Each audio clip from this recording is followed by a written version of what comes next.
Did somebody say that Majabu Gospel is coming to the United States? Yes, Majabu Gospel is coming to America.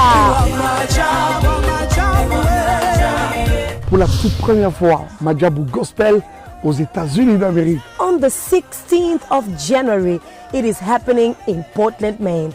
An amazing, life-changing and epic concert. Et le 23 janvier 2022, bien sûr, à Dallas, Texas. Je peux m'imaginer combien la gloire de Dieu sera présente. For 2022 is gonna be glorious. The whole Majabu Gospel team will be there. And we cannot wait to share this moment with you. Retenez ça très bien. Le 16 janvier 2022, nous sommes à Portland, Maine. Et le 23 janvier 2022, à Dallas, Texas. Invite a friend, save these 2 dates, cause you don't want to miss it. And I hope to see you there. Soyez bénis.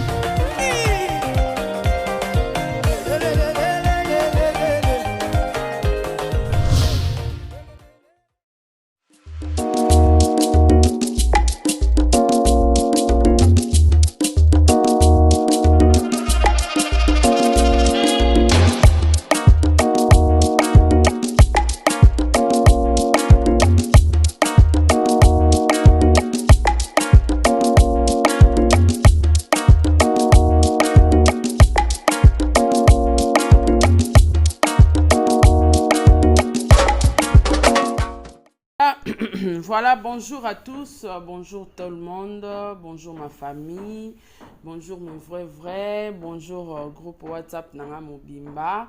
Merci beaucoup pour nos conseils Nabino en privé. En tout cas, écoutez surtout que maman Gina Amatou, mon thème à papa Arwa Amatou sera lobby kaka. Ah. Nabino balandi nanga batu nyonso tu bo commentaire na page nanga to na chaîne YouTube nanga. Un grand merci vraiment, c'est grâce à vous aussi. En tout cas, merci beaucoup pena Amelia Mweba, la privée de Orlando Domingos. Un grand merci na ba sponsor nanga, Majabu Gospel, Azir et puis J Magic Adassa. Voilà. Un grand merci na batu nyonso tu. Président Bébé, maman présidente Nathalie Moussibou, un grand merci à toi, un grand merci na Sol Mbemba, un grand merci en tout cas na bande konyonso bozana kata direct oyo, Clara Fikia ou un grand merci à toi, un grand merci na Dalia Onyema, un grand merci pe na Ozia Massamba, un grand merci na Rose Bonga, Nana Bafa na maman 4R. Merci na bino nyonso. Voilà, bandero msusu na redédicace bino juste après. Alors, ce qui lelo na ekosé la bino moi émission oyamuke, je crois aujourd'hui c'est la dernière fois. Ezamba nanga na ya suka ke na vanda na plateau nanga ya kitoko bongo na banda osala émission. Et na ye Paulin déjà na saela ki message mbala suka tu nanga makamba bazoba na ba plateau zoba loro la fivette. Franchement ça me déçoit et puis ezolekela ngati sikoyo. Franchement fivette na yeba ki otanga te wana na yeba ki yango j'étais vraiment au courant de ça ki otanga te. Mais il y a un moment mutata tanga te akata na kibomoto. Mwa ndambo ezalaka mwa sagesse on nzamba pesa batu nyonso tu. Aujourd'hui, na yo comprendre que na sagesse qui bo moto maman oza na ngote oza zoba na sagesse ezate en tout cas na osa nanga débat na ba zoba ya niveau na te na moni ngo peda niveau moko trop bas à tel point que mon fils Brian so otunie jour à botama heure à botama année de naissance na ye na moi ayebi mais comment na maman mukolo loko la fivette ayebi ata date de naissance na été c'est regrettable na regretter bata na nga ebele na vana na plateau pour na répondre yo franchement et na regretter makasi je crois lelo ezamba na nga ya liboso pe ya suka koya koloba to ko répondre mutuloka yo j'ai vite compris que oza zoba falaro lukato za l'entourer na moi ba conseiller moko ba entourer yo ba pesa ka ba conseil ba la kisa kwa ta makambo parce que oza tellement zoba na point moko je peux pas imaginer. Donc yango monara yo so na ana kala nanga mutu présente nanga za lelo nde na za Sarah to la boye mama Gombe na Gombe yo zo so na kala nanga E bongo bafali baoloba nini so tobi tozonga na bakala bafali nde bazolala na bitoko na bandako ya bato bakala bafali basuki bakanga toloba nini bavi ya kala ya bamusicien nyonso ozomona lelo baza bamusicien bagrand leader bagrand chanteur bakoma na bambongo babetelo bakala na bango baprésident baministre babetela o bakala na bango papa Bruno Chibala kutso oke na lemba babetelo histoire na ye me lelo yo akoma patron de patron ozo comprendre donc na niveau no déjà ton amona ko comparera yo lelo na ki kala nanga sala nga loka moi mutu passe na bi oh mais franchement cette fille elle est folle ou quoi parce que tout le monde a son passé ba continuons to mona lelo po comme mutu na vie il faut zala na passé il faut zala na un passé lourd comme moi pour batu bandima que Dieu existe réellement parce que nga na passé à kilo OK. Donc, si vous avez passé, vous avez rappelé au passé, vous avez dans ça. Passé, vous avez maman a au classe, vous avez à tel point que vous n'avez même pas mouton à bloquer aux chaînes. Franchement. Na bateau batala kaibaka ba femme insensée, ça me dépasse. Hein? Mouton vandi na plateau, oh ya na émission vandi na plateau zolo bake, yo Sarah yo bloqué na chaîne bino na Karine, kaka yo. Maëlle zate na mutu oyebeta kotanga email la chaîne te parce que na email la chaîne muta bloqué au chaîne e komake Sarah to la muta bloqué au chaîne to Kingani to Karine to mutu tel otali yango ata te parce que oyebeta kotanga ta mukiete mais oye ofandi na plateau na yo bandi ko lakela batu mabe mama moni bilakelo yo lakela yi batu mabe ko zongela yo na bana na yo na famille na yo de génération en génération. Parce que tellement za zoba ka yo moko yesu koloba o na kanisa isalam ta bloquer nga chaîne eza sarate mais yo lakeli batu mabe mama ekolanda yo na bana na de génération en génération YouTube ekoso e moni pouvoir à maloba ça existe so eza na ba cause nga na répondaki yo na sala que mission na bo moni biloko tozo loba lobeza la bongo ke biso bato bloquer au chaîne mais so eza bongo te ezongela yo na famille no mobimba retour à l'expéditeur ezongelo. Donc tellement ça zoba que oyebi même pas que ta bloqué la chaîne eza Kingani mais oye na medio bandi ko fingo bandi ko sala harcèlement batu ba mona batu mabeke non Sarah kangisi mutu chaîne Karina kangisi mutu chaîne talasko ki zoba na wa polo beyolo basoso yete na kanisa hiye mtakangise non franchement na regretter ba émission tout na sala na vie pour na koya répondre il est très à zoba loko la fivette je le ferai plus jamais.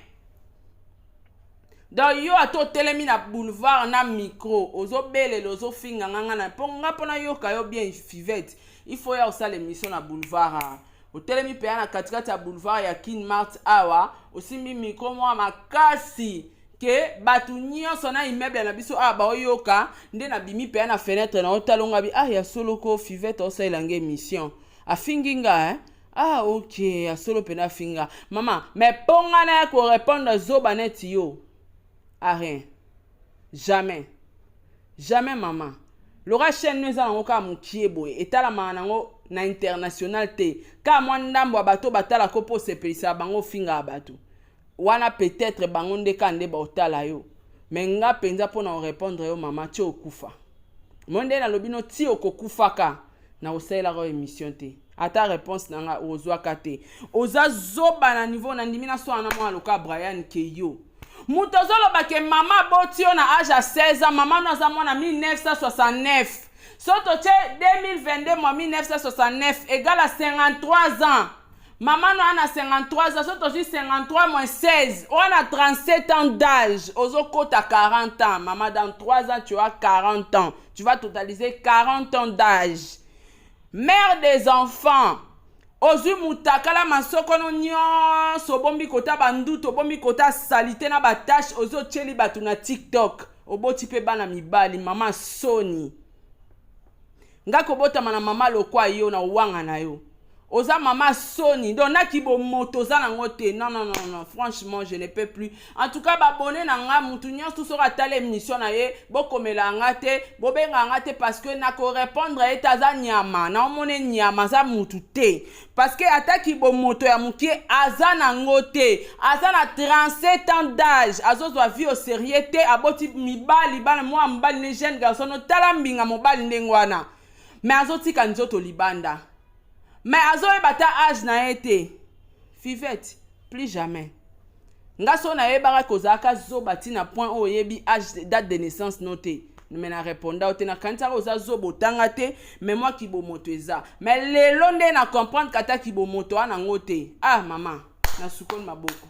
Plus jamais okobundana na jalousie ti okokufa nango, okobundana na haine ti okufa nango po okomata pembeni na nga te.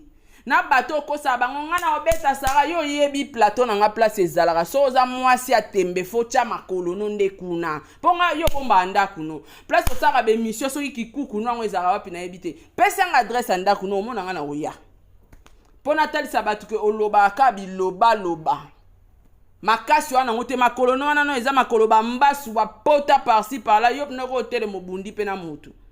En tout cas la famille plus jamais boye bisaye boko misele message aza zoba tel point que na koki lisusu ata mokolo moko te kovanda na plateau na nga kitoko na lati bilamba na nga na tie parfum na nga na tie carburant na nga na voiture mpo na ye na ya korépondre insensé mwasi lokola mwa mwasi oyo nakosala ngo te la famille plus jamais.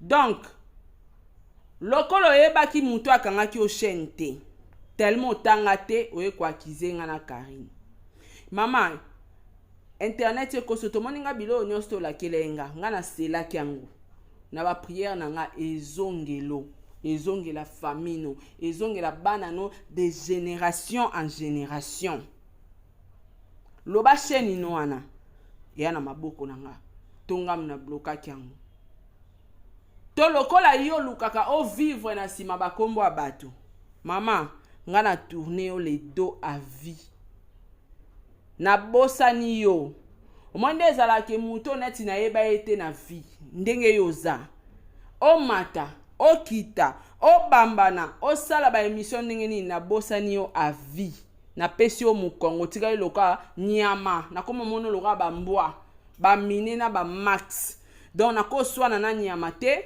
na ko répondre nyama te. Donc voilà message nanga suka yangwana.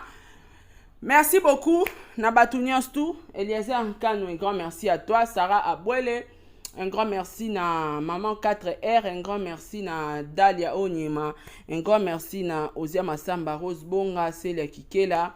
En tout cas, Bandeko Nyonstu, merci na Bino Papa Edi MK, merci à toi. Merci pe na Jenny Beta Industriel, moi c'est à Pembe, un grand merci na yo, un grand merci na Bandeko Nyonstu, obo benga inga en privé, bo conseiller inga franchement na yo kelibino de fois baswa na nyama te na komi lowa nga mutu na komo lukana swa na nyama na mbwa ata yo moko nga pe na okoma mbwa.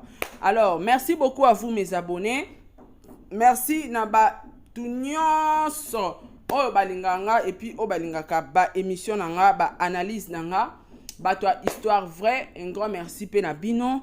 Je crois tout à l'heure après live oyo toko sala na bino histoire vraie, histoire moko ezana mawa makasi ezana ba émotion eza pena histoire mo ya pasi mais ote ya biso basi ba jeune fille ba jeune maman bato balingaka plus kobimana mibala bato balingaka kobimana ba homme marié alors ba retomber nango ndende kona biso mwasi azo vivre apesaki biso histoire ngana bino tomonani moko au revoir bye bisous.